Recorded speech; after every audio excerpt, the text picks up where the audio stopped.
Welcome back. We're going to be covering the protozoans today, and then we're going to get into helminthic organisms as well as our insect or arthropod organisms, mainly the insects. I'm going to move my face so it's not covering much, but at least now you can see me, so you know I'm actually talking. Hi. So protozoans are another group of microscopic organisms, and I say microscopic in general. They are too small to be seen by the aided eye or by the unaided eye. Though we only need them in very small, or we only need a small amount of magnification. It's not like with the bacteria that you need a lot of magnification. Protozoans are relatively large unicellular organisms. They are eukaryotic, um, and they're unique. Protozoans kind of are that category of organism that we really don't know what to do with. So protozoans constantly are being changed. We're taking things out of the protozoan group and adding it to a different group, and then we're moving it back into the protozoan group. Um, Usually, or in the past, we have classified protozoans on their means of locomotion. So we have protozoans that are flagellated, protozoans that move via amoeboid motion, protozoans that do not move at all. And so that's how we, in the past, have identified them. Now we tend to look at their DNA to kind of put protozoans in groups associated with how close their DNA is to other protozoans. So this group has a lot of commonalities with fungus and some lime molds and water molds. They are heterotrophic. They tend to like to be in moist environments or in watery environments even. Um, and that's probably why we have often mixed up or had trouble classifying the protozoans. And you can see over here on this cladogram, we have protozoans in many different groups in many different areas. So this is not a very simple cladogram. And we don't like the way it looks since we have, protozoans up here with a bunch of different algal species. We have protozoans over here by themselves, protozoans here with some eugenia, and then protozoans down here, which are closer to the fungus than they are to other protozoans. Protozoans are extremely diverse.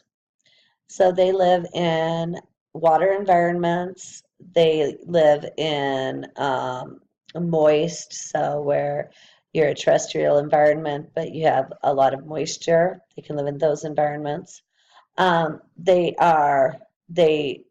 replicate via both asexual and sexual reproduction. When they replicate via sexual reproduction, both protozoans will release one of their haploid nuclei. And so they fertilize each other. So one nucleus from this protozoan and one nucleus from this protozoan leave, and they fertilize the other because both protozoans have two different nuclei, one that is for fertilization and one that contains their DNA. Protozoans also, or these protozoans also can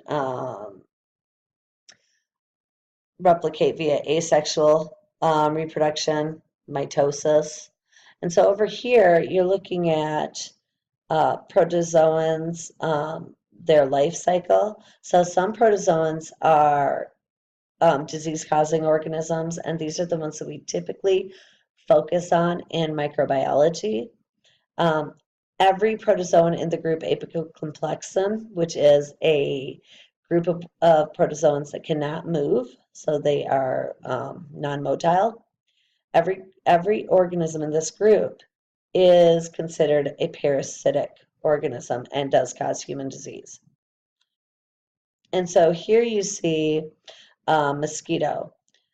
The Anopheles mosquito, when it is ready to lay its eggs, so only the females, when it's ready to lay its eggs, it will take a blood meal from a human. They typically like humans. They'll eat other animals, but they do like humans. And when they do this, they can pull blood out that is infected with protozoans, so the malaria protozoan specifically. And then when they go to another human for another blood meal, they can infect that human. So here we have a mosquito that has an infection, the protozoan, Plasmodium malaria, that causes malaria. So there are different types of Plasmodium that cause malaria, but it bites a human that is non or unaffected, and it causes an infection in this human. So the malaria protozoans will get into the system, and it's a larval form that gets into the system.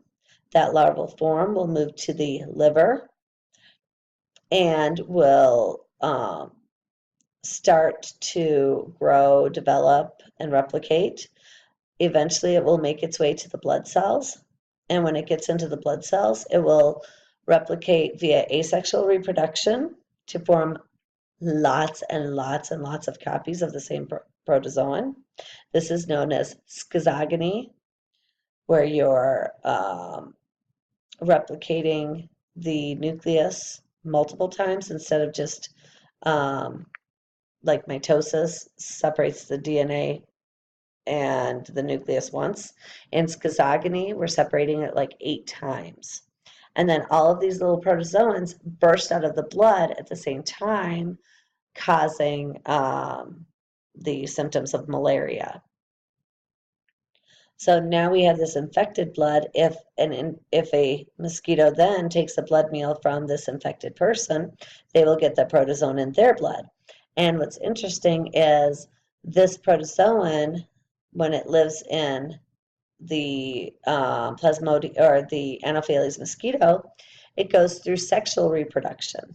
So it will sexually reproduce with other protozoans in there, producing the larval form of the protozoan that it can then infect another individual with. And so having 2 different hosts in a lifetime, in your lifespan, is considered a complex life cycle, whereas if you have only one host in your life cycle, that's a simple life cycle. And in each of the hosts, we have a different form of the protozoan. So we either have the sexual form or the asexual. In the human, we hold the asexual form of the protozoan. The mosquito holds the sexual form of the protozoan. And so here are some other examples of apicocomplexans that cause disease. So what do protozoans look like? They don't have chloroplasts, so they can't produce their own food. They do have cellulose, just like plants, or they may have chitin, just like fungi. They are, like I said before, grouped typically by their mode of locomotion. We now use their DNA or their RNA to help in putting them closer to the organisms that they are more commonly like. Sorry, had needed oxygen in my brain. Protozoans live in typically in water. They can live in very moist terrestrial environments as well. They are really important because they are decomposers. So they're some of the most common decomposers in our ecosystem. But those parasitic organisms cause most people to think when they hear protozoan, they think bad. Um, some protozoans are known as zooplankton. These are protozoans that move in water. These are the protozoans that likely were some of the first organisms seen by Leeuwenhoek. So protozoans are super important medically because they do cause disease. So those that cause disease are so debilitating that though we don't have a lot of disease-causing protozoans, the ones that we do have kill more individuals per year than most of the bacteria that we have. Even though, bacteria are super common, they don't kill near as many individuals. So malaria is responsible for killing approximately 1 million individuals yearly, and approximately 300 million individuals have contracted malaria and do contract malaria each year. Amoebiasis is amoebic dysentery. So you've heard don't drink water in certain countries. This is because these protozoans, these amoeba, oftentimes are found in the drinking water, especially if the drinking water has not been treated. And so this affects 50 million approximately per year and kills close to 100,000 individuals every single year. Cryptosporidium and Giardia lamblia are two protozoans that cause are two of the most common causers of diarrhea worldwide. Causers. I don't know if that's a word, but they cause the majority of the diarrhea that occurs. Not always does this. Oh, I'm sorry. Does this diarrhea lead to death? But in countries where water is not plentiful, it definitely can, because diarrhea will lead to dehydration, and dehydration does lead to death. And then we have Trypanosoma brucei, or the trypanosomes. These cause African sleeping sickness, and this disease makes certain regions of Africa uninhabitable. It's that dangerous.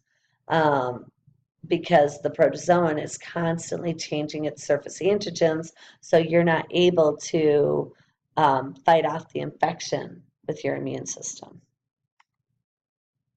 And so here are a list of different groups of protozoans and different diseases that they cause. Another protozoan that I like to mention, the heterolobosian or Naegleria. This is the protozoan that you've heard of that, in the U.S. in certain areas. If you're swimming and you don't have your nose plugged, protozoans can swim up your nose and get into your brain.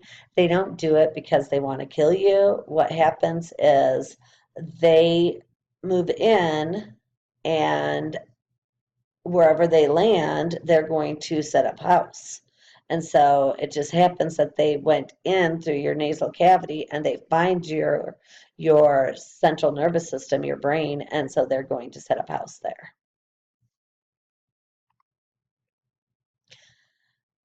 So the next group of organisms are your helminths.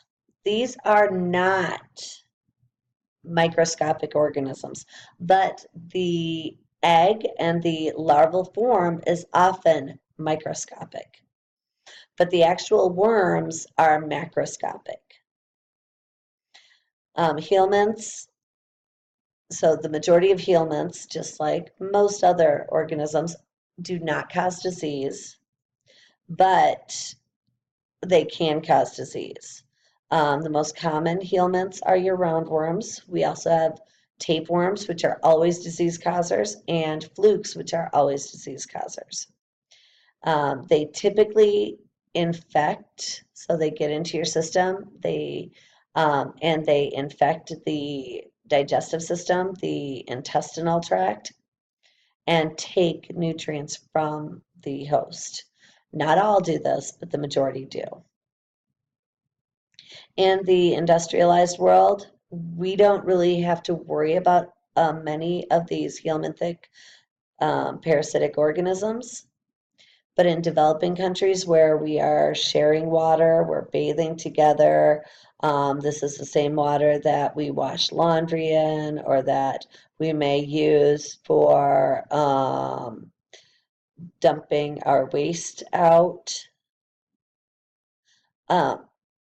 We're more likely to find these worms in those environments. So we're going to talk about helminthic organisms, and then or not helminthic, I'm sorry. We're going to talk about roundworms, then we'll talk about tapeworms and the flukes, okay? So roundworms are round in shape. They have a cylindrical body. Typically, the ends are tapered. They have a digestive tract that runs from the mouth at the very top of the cylinder to the anus at the bottom of the cylinder. One of the most commonly studied helminths is C. elegans. It's really hard to say the name, so I'll try it though. Canor habitus elegans. We usually just say C. elegans, has been mapped. It's a very simple helminth, and it is not a parasite.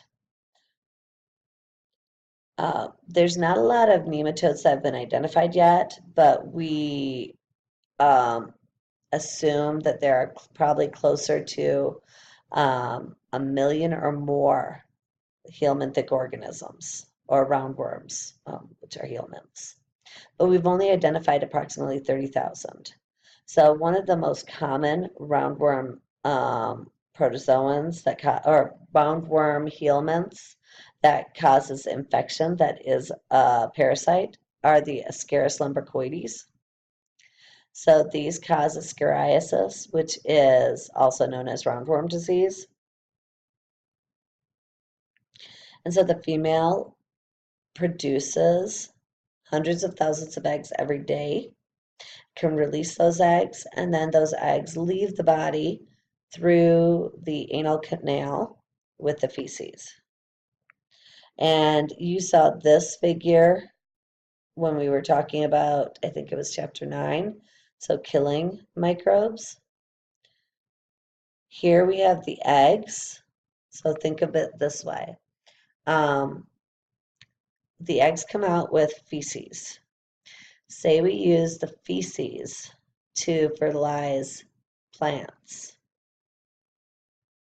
Now we get those plants and we take the plants from the ground that have grown well because we used some type of fertilizer, our feces, and we don't rinse the feces or the plant off effectively enough, and so we now have these worm eggs still there.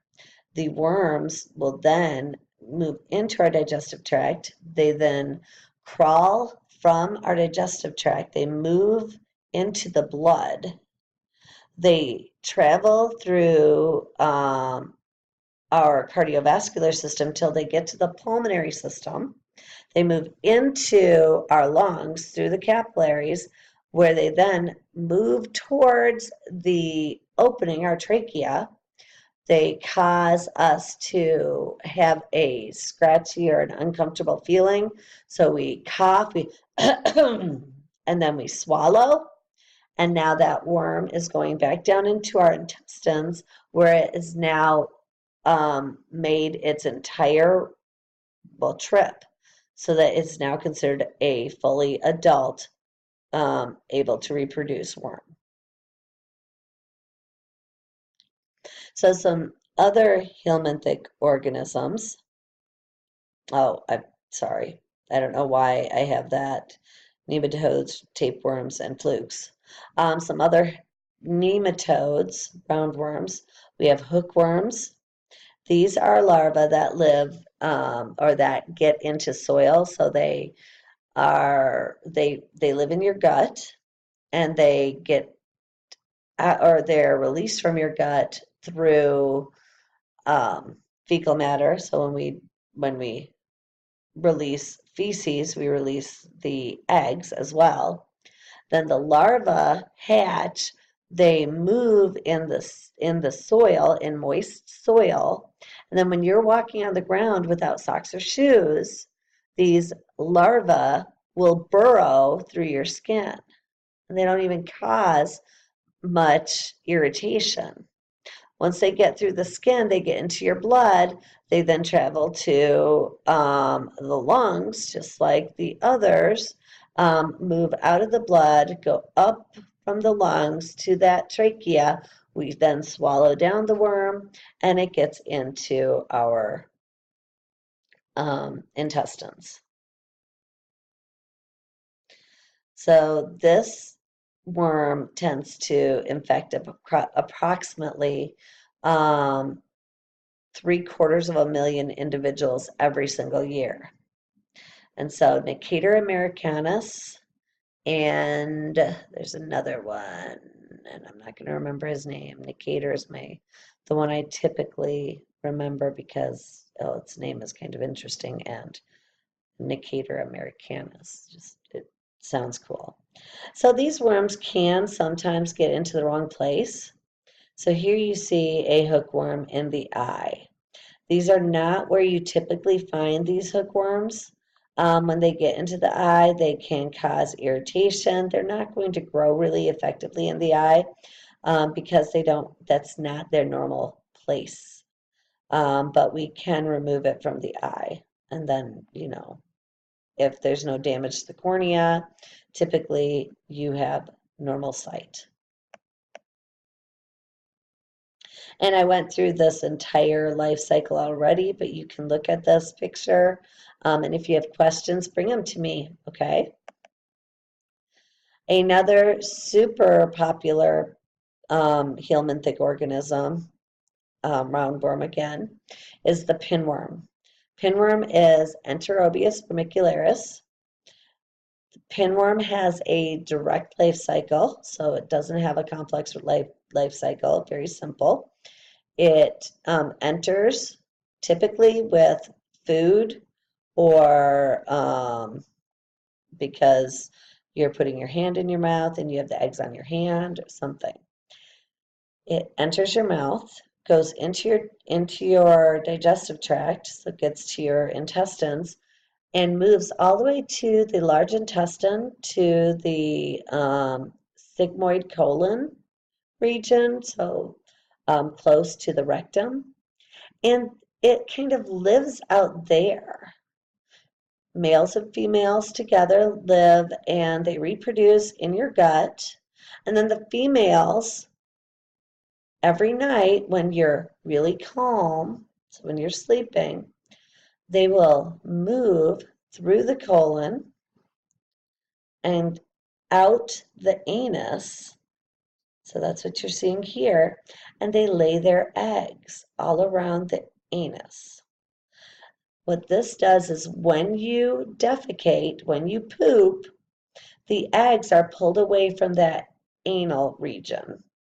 And this assures that the eggs can move to another host, hopefully.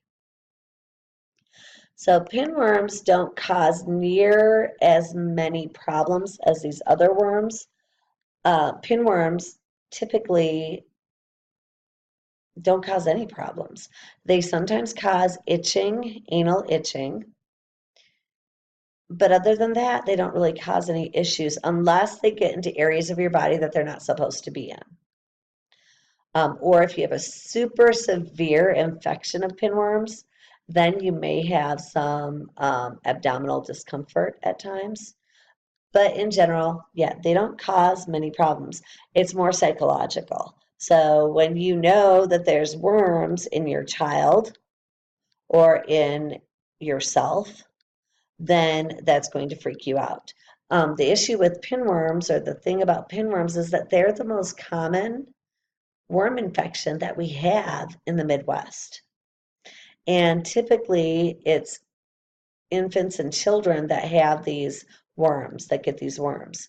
So these worms are received through, well, if the eggs come out with feces. So if one child has it and the eggs come out with the feces, think about what children do.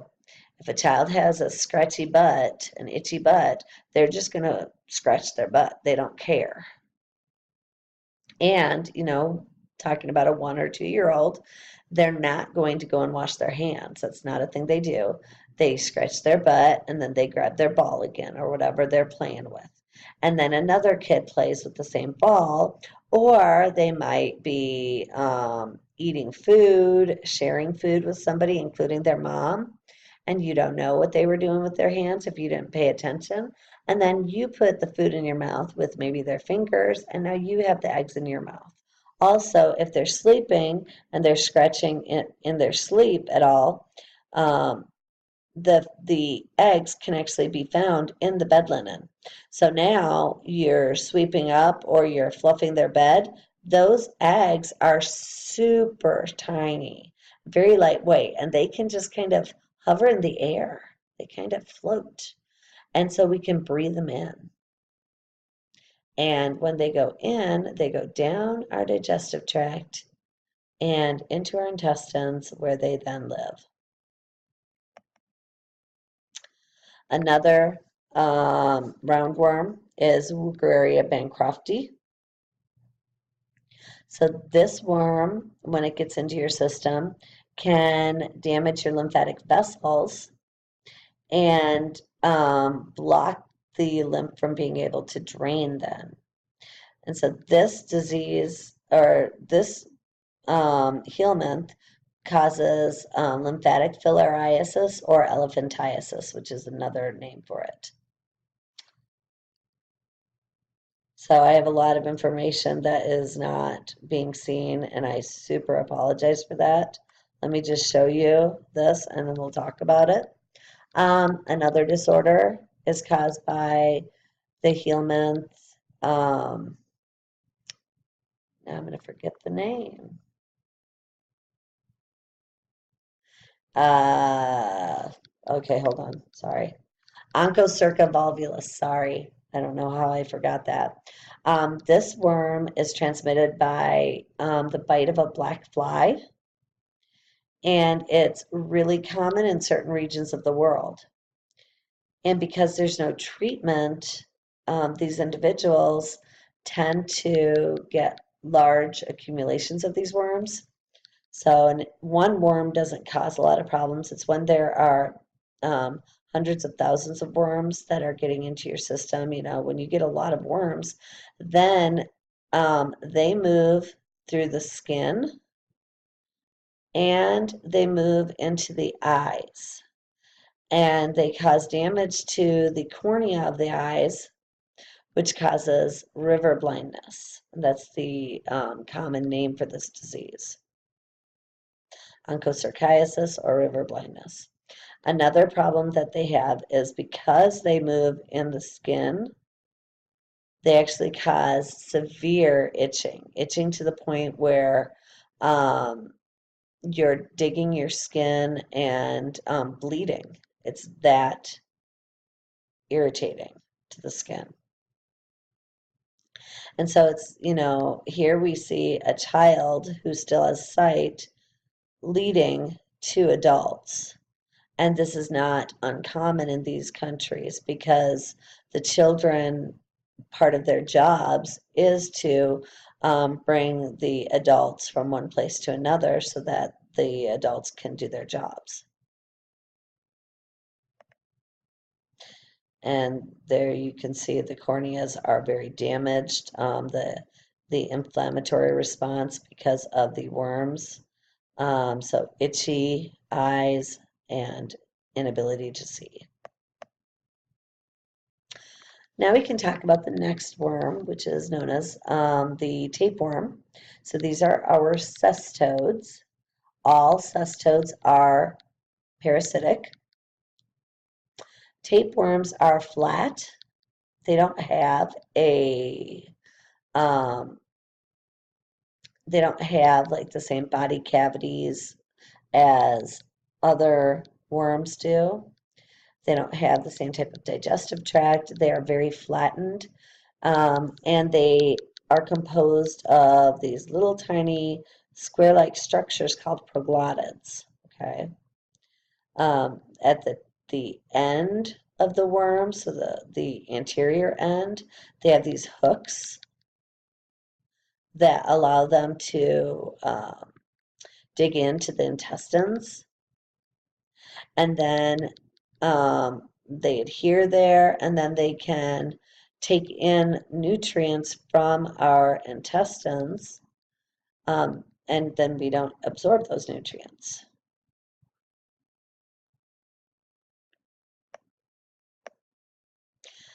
Tapeworms have gotten, so they're not a good worm, but they have had some interesting, I guess, what would you call it? Fame, yeah, they've become famous. Oh, sorry. In the past, we've used tapeworms to help lose weight. So they actually would sell medicines um, with tapeworms in them. So now with live tapeworm eggs, over here, sanitized tapeworm eggs. And people would use those tapeworms to actually treat their disease. So the last group are the flukes. Flukes are also always parasitic. Flukes have both male and female types. They are very easy to identify.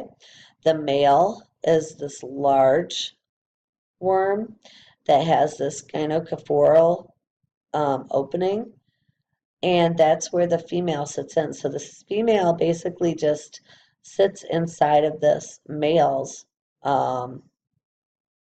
groove, and they can sit and have sex all the time. And then they can release eggs. And the eggs are released in blood vessels by the intestines. And then the eggs actually have to burrow through to get into the intestinal tract. And once they get into the intestinal tract, then they can be excreted. So these are blood flukes, and they live in our blood, typically.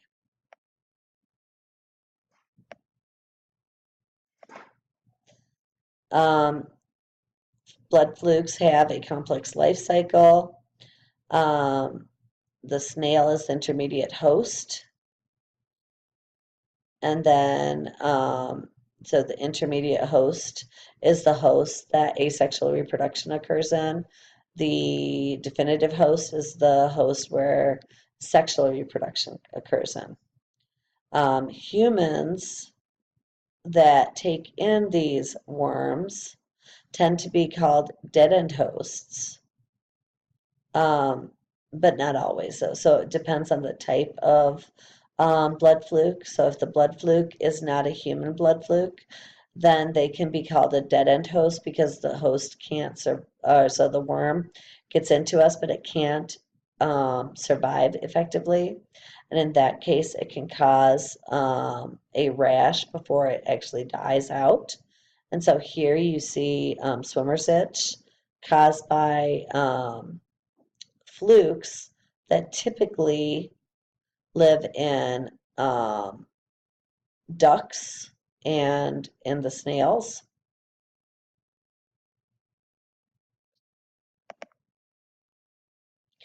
And so here is schistosomiasis. This is a disease that you've had to identify already. Here we have the different types of eggs. Eggs hatch, they form this structure called a mycelium, which gets taken in by the snails. While in the snails, they go through an asexual reproduction. They then get into the skin or into the human, either by burrowing through the body, and then once they get inside, they enter your blood, go through the circulatory system, maturate, reproduce.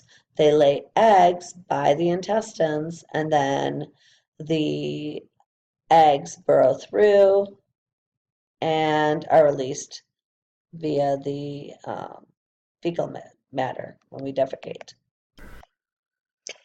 Now let's talk about arthropods. So arthropods are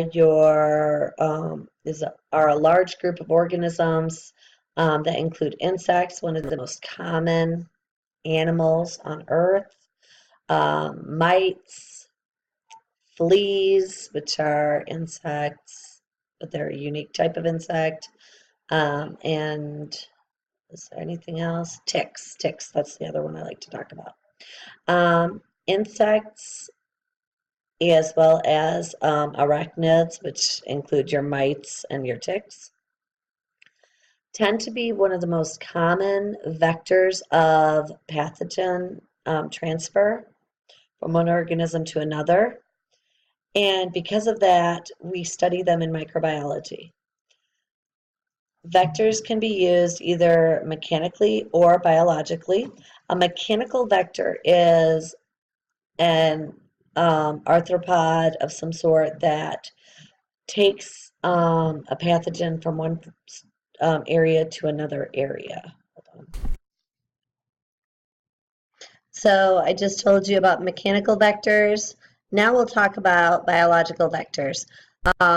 Biological vectors are arthropods that take a parasitic organism like a protozoan or a helminth and carry it inside the body and actually act as part of the parasite's life cycle. So in the case of the Anopheles mosquito, the protozoan Plasmodium actually goes through sexual reproduction inside the mosquito and then leaves the mosquito to get into the human where asexual reproduction occurs. And so with mechanical vectoring, I didn't mention this, an example would be a fly landing on your food. Maybe it lands on raw chicken or it lands on a pile of feces in the yard, and then it lands on the potato salad or your hamburger or whatever. That would be mechanically vectoring because they're picking up pathogens on their little feet and then they're walking on your food. So that would be a mechanical vector. One way to control vectors is by controlling the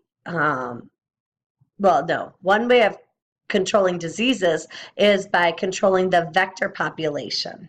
So if we know that the Anopheles mosquito is the only vector for malaria, then if we can somehow get rid of the Anopheles mosquito, kill it off, then we would wipe out malaria. The problem is sometimes it's not that easy. With the Anopheles mosquito, we've used multiple tests. We've tried, I should say, multiple tests to decrease the population, and it doesn't seem to work. We've produced males that were infertile. So when the female lays her eggs, the eggs are not fertilized. Females don't tend to mate with those males. We've done, the best mechanism actually for protecting against the Anopheles mosquito is to use mosquito nets. So just keeping the mosquitoes from the individuals.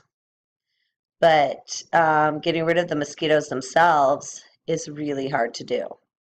An example where we can get rid of the vector, if an animal is a reservoir for some pathogen, example, rats and Yersinia pestis, then if we control the rat population, we actually control the flea population, which are the vectors, and we decrease Yersinia pestis spread. So here's a mosquito. Mosquitoes are probably the most common vectors. Mosquitoes are a type of fly. Flies have, so whereas most insects have 2 sets of wings, flies have 1 set of wings and then a little stump where the second set would be. And mosquitoes are a type of fly. They take a blood meal, the female does, I should say, when she's getting ready to lay her eggs. So the only time a female really needs blood is when she needs to lay her eggs. Males are the loud insects that actually buzz everywhere. Females are very quiet.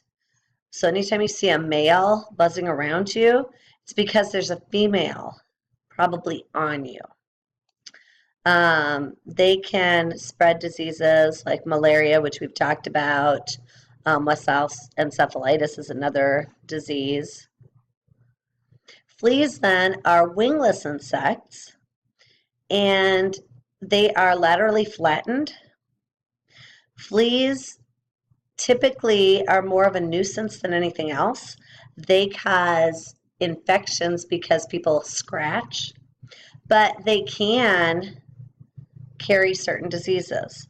Specifically, they can transmit Yersinia pestis from a rat to a human because fleas are not very picky. They will eat or bite any mammal. They're not picky at all. They just, if you're breathing, they'll bite you.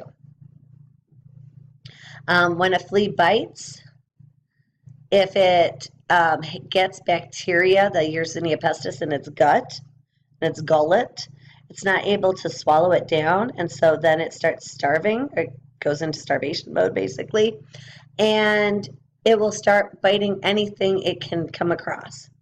And if it lands on you and bites you, it starts to suck up blood, and since the blood can go nowhere, it will vomit back into your body, and when it vomits into your body, it releases the Yersinia pestis bacteria. Lice then are dorsoventrally flattened. They also are wingless, and contrary to what some people may think, head lice do not actually transmit any infections. They're probably the best of all the different lice that we have. They also tend to be the most common of all the lice, but they don't really transmit pathogens. What they do is they can cause infections because of the itching. So when they bite, it causes you to have little itchiness, and then you scratch your head. And when you scratch your head, if you scratch your skin enough, you can actually scratch through the skin and cause bleeding, and then you can get infections there. Lice do not fly, and they don't jump. They are actually kind of slow at moving. They can move up and down your hair shaft, but that's really all they can do really fast. And so the most horrific part of lice is the fact that psychologically, you have insects in your hair, or your child has insects in their hair, and that really bothers people. Without a human host, lice don't survive very long. And I say human host, I'm talking about the human. There are lice for other organisms as well, but they wouldn't live on a human effectively. Body lice can transmit diseases. So typhus is an example of a disease that is spread by body lice. Relapsing fever is another one, and then trench fever. These are all diseases that can be spread by body lice. Body lice don't live on your body. They live in clothing. Body lice are typically associated with uh, lack of personal hygiene. So people living in very close quarters and not being able to wash their clothing, maybe not being able to shower often, they can get body lice in their clothing, and then the lice bite them. And when you take the clothing off, the lice stay in the clothing until the next time you put the clothing on. And so there's head lice and body lice. They look similar, but not quite the same. The last is the pubic louse, which looks like a crab, which is where it gets its name, crabs. Pubic lice don't carry disease either, but they tend to be considered a disease, a sexually transmitted disease.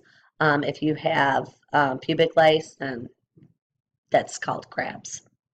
Treatment for lice, as well as for fleas, is usually some type of a anti-insect treatment.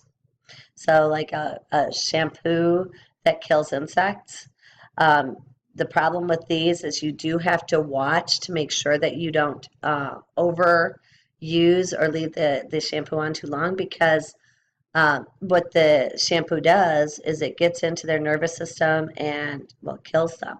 But we're putting it on our head where our brain is, and it can sink in.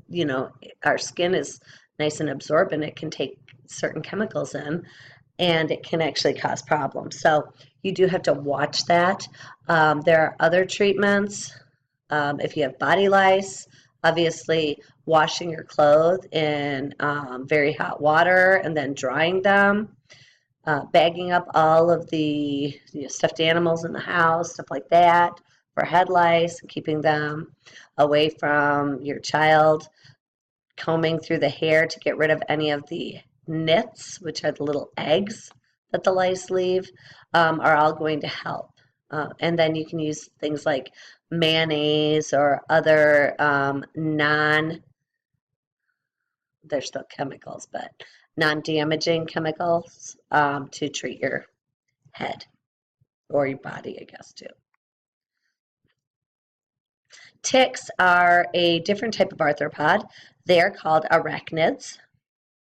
So these are like the spiders, except for, well, ticks are an 8-legged arthropod, but they're different from your typical spider.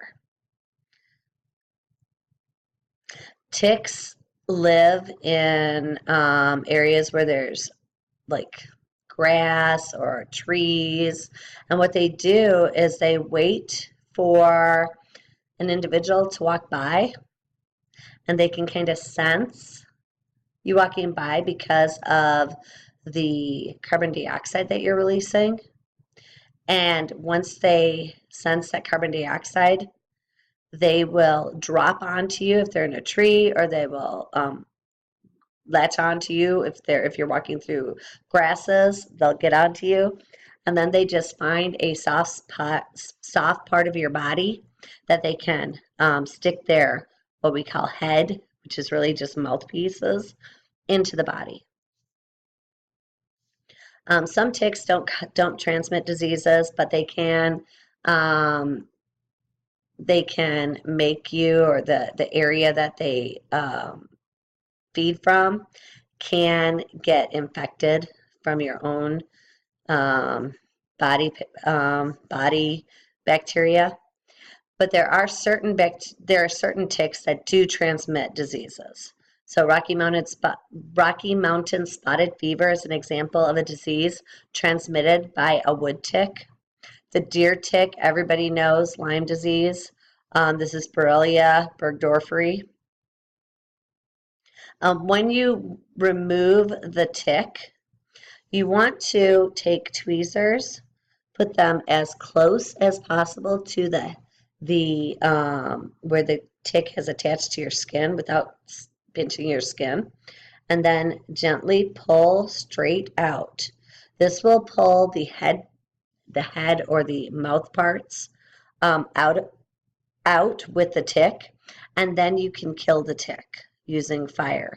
But a lot of people have thought that, hey, you just use fire and the tick will come out. Well, that doesn't always happen. What happens typically is the tick will explode on you, or it will barf inside of you before it comes out. And so either case, you're more likely to get sick if there were bacteria there. And then we have mites. Mites are really cool types of, they're kind of like ticks, more like spiders. And so you can see a mite there, right up here. That's a mite, really cool looking. They are microscopic, and they live on most animals. Examples of mites that you've heard of: dust mites live in our houses and they feed on our skin. Typically, they don't cause disease, but they can cause asthma attacks. Another type of mite, a chigger. Chiggers typically live in grass, and if you're playing in the grass and you get little mites jumping on you, they'll start biting your legs, and they'll cause a rash that lasts for about a week. We have Sarcoptes scabiei that causes scabies. Scabies, also known as the 7-year itch, gets into your body in areas like the anywhere there's like a crease. So between your fingers, your elbow region, they'll get in, and what they do is they live right under the skin. They burrow, so they cause little tiny tracks on your skin. And they have sex, they lay their eggs, and they poop all under your skin. And this causes, well, severe itching, and can cause other infections, because now you have your skin, which is your first line of defense, has been well, damaged. So it's compromised, so you're more prone to other infections. Treatment for this would be similar to treatment for lice or fleas. Hold on. So these are demodex. These are actual mites. He's so cute, isn't he? This mite lives in your hair follicles on your face. It likes to live in the oil. So hair follicles have the sebaceous glands associated with them. And demodex get into those sebaceous glands. They basically have lived there all their lives, but they become way more common, so they reproduce once you hit puberty. And they have sex, they eat, and once they die, they degrade. And so demodex don't poop. So they eat all their life, but then when they die, that's the only time that the fecal matter comes out. And so it gets into your sebaceous glands, and they don't really cause any problems again, but they may be considered more common in individuals that have certain issues with their skin, like rosacea. And some people, some scientists think maybe demodex are one of the influencers of severe acne. But as of right now, they don't really cause any diseases. But they live on 99% of all humans have demodex on them. So. And there you can see the little demodex coming out. Super cute. This is actually a video on the demodex that you can watch. I'm not going to play it because sometimes when you play the videos, they don't come out very loud, so I'll let you watch that on your own. It's a SciShow video. And that is, that's actually chiggers right there. And then that is scabies. All right, we're done, which means I'm going to post this video and you guys can watch it, and then your next exam, your fourth exam is going to be covering chapters 10, 12, and 14. I'm going to get into chapter 14 next. Have a great day or evening. Bye.